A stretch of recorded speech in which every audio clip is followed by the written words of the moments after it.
Good morning everybody. It's 8:30 on Monday morning and today's job is to strip and seal this quarry tiled floor. As you can see, we've got some pretty grubby, dirty grout lines in the picture there.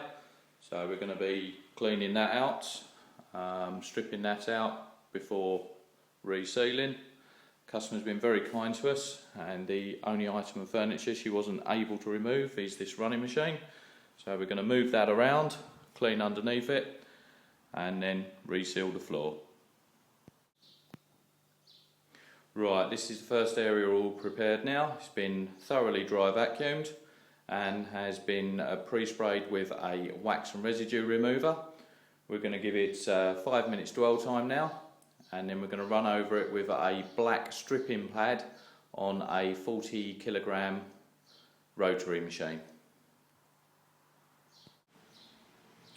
Right, as you can see, after giving 5 or 10 minutes dwell time for the wax and residue remover, I've gone over the floor with a black stripping pad and then over a second time with a brush on the rotary machine just to make sure we get into all the grout lines.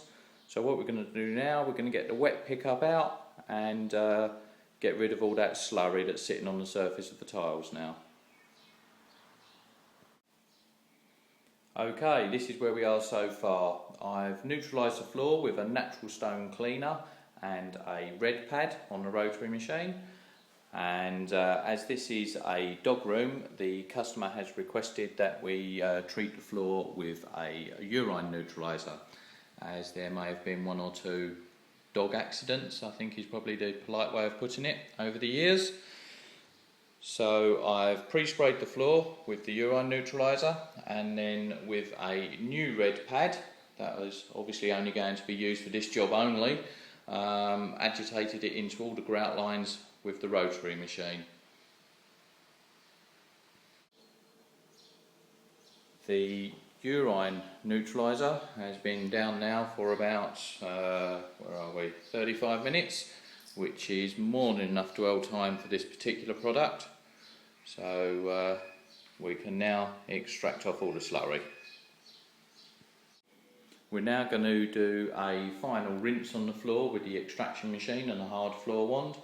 We're going to turn the machine down to about 400, maybe 500 psi, as we don't want the pressure too high, as we don't want to damage the face of the stone.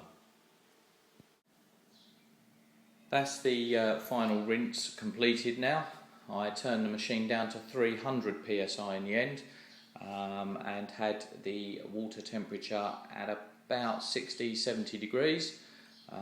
There wasn't the necessity for any higher pressure than that, as we were only doing a final rinse to make sure there's no residue of any of the products that we've been using today left on the stone.